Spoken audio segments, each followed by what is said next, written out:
Conversa de Bastidor, com Malu Gaspar.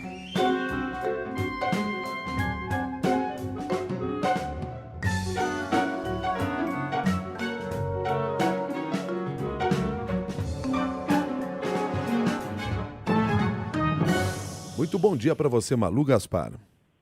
Bom dia, Milton. Bom dia, Cássia. Bom dia para os nossos ouvintes. Bom dia, Malu. Malu, o STF é cenário de duas decisões que, no mínimo, chamam a atenção, para não dizer coisa pior. Uma delas, você já havia tratado aqui conosco no programa, na terça-feira, antecipou isso, que foi a medida tomada pelo ministro Dias Toffoli, que centralizou as discussões sobre o caso Master Vorcaro, colocou sigilo naquelas investigações. A outra, essa que nós estamos falando no jornal hoje, do ministro Gilmar Mendes, que suspendeu a possibilidade de, aspas, todos os cidadãos entrarem com pedido de impeachment contra um ministro do STF. Uma blindagem para os ministros do STF. Duas decisões em situações diferentes, mas que passam uma mesma mensagem para o público. Exatamente, Milton, resumiu tudo. Foi a grande quarta-feira da blindagem. O Supremo Tribunal Federal resolveu dar esse presente de final de ano para os brasileiros, blindando a si próprios e a um grande banqueiro que cometeu fraudes bilionárias em relação ao outro banco, à economia popular e ao sistema financeiro nacional, né? Por que eu estou colocando esses dois casos juntos? Porque eles demonstram que o Supremo Tribunal Federal está muito mais preocupado com seus próprios interesses do que realmente com a resguardar a Constituição e a democracia, ao fim e ao cabo, né? A democracia depende da confiança das pessoas nas instituições. E quando o ministro Gilmar Mendes afirma que os cidadãos não podem entrar com pedido, não é nem um pedido, é uma denúncia contra o ministro do Supremo, e que a votação também não pode ser pelo Senado, o que ele está dizendo? Que eles, ministros do Supremo, se julgam intocáveis. Isso não é o que diz a Constituição. O princípio da separação entre os poderes prevê justamente esse mecanismo de pesos e contrapesos para que um fiscalize o outro e ninguém tenha poder demais. O ministro Gilmar Mendes está dizendo que os cidadãos não podem entrar com denúncia e que para aceitar essa denúncia, para entrar com denúncia só o Procurador-Geral da República, que hoje é um ex-sócio do ministro Gilmar Mendes, Paulo Gonet é ex-sócio, fundou com ele o IDP, aquela faculdade que o ministro tem em Brasília, e ele está dizendo que para votar isso daí, apenas para aceitar a denúncia, eu estava vendo o doutor Marcelo Figueiredo falando aí antes, só para aceitar a denúncia, depois ainda tem um julgamento, você precisa de 2/3 do Senado. Então, o Gilmar Mendes está dizendo que o Supremo é intocável e o ministro Dias Toffoli, que deu uma decisão ontem, né? Ele já tinha decretado aquele sigilo máximo do qual a gente falou, proibindo que qualquer um, até mesmo dentro do Supremo, visse o conteúdo das decisões. O ministro Toffoli agora diz o seguinte: dado que até saiu na imprensa, veja isso, Milton, até saiu na imprensa que existe um contrato federal, um documento que envolve um deputado federal, então eu vou requisitar esses documentos. Para o nosso ouvinte entender, o que aconteceu nesse processo?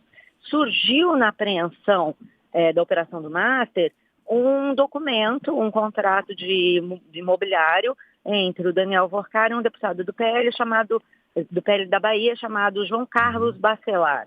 E esse contrato nada tem a ver com a fraude de 12 bilhões de reais no BRB, que é o que originou a operação.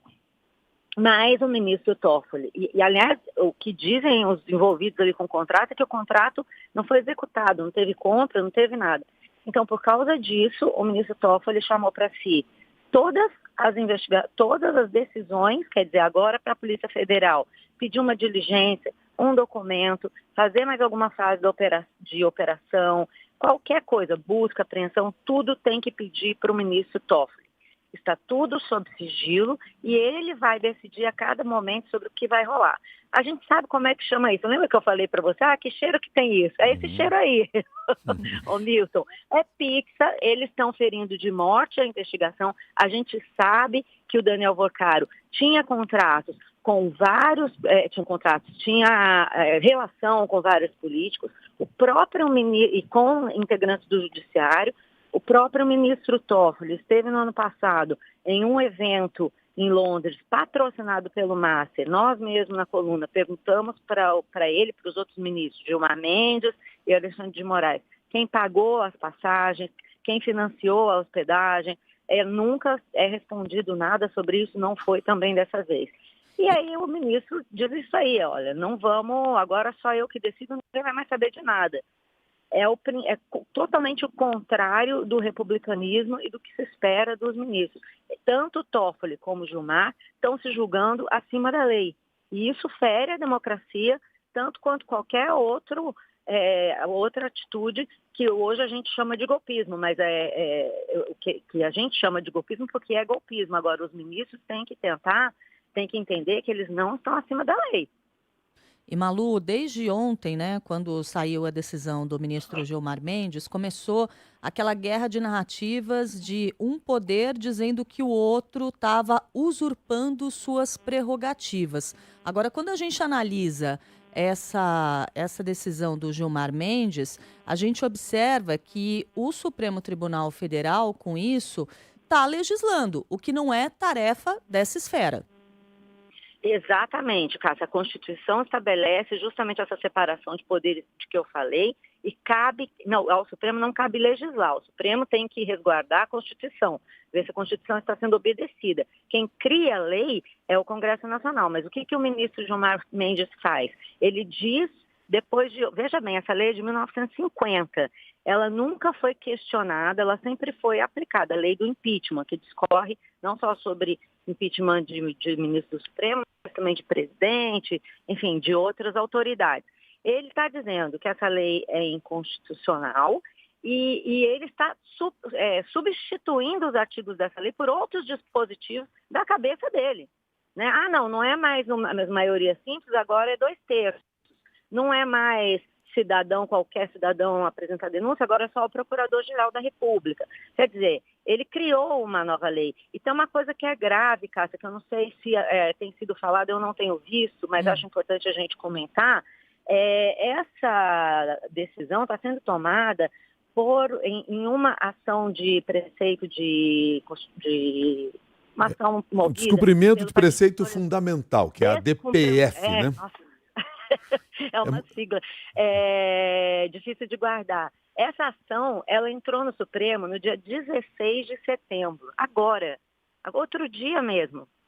E essas decisões liminares é uma coisa que você toma quando você tem perigo de acontecer alguma coisa. É uma ação urgente.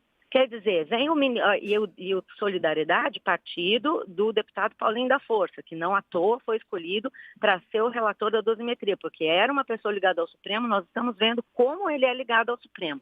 Né? Parece uma medida de sob encomenda para que o ministro Gilmar possa tomar essa decisão. Então é tudo muito fora do que se presume uma correta aplicação da lei e a separação, a limitação dos poderes. Nenhum poder tem que poder mais que o outro, ainda que a gente possa ter todas as críticas ao Senado e ao presidente do Senado, Davi Alcolumbre, a gente sempre faz, mas existe uma regra, né?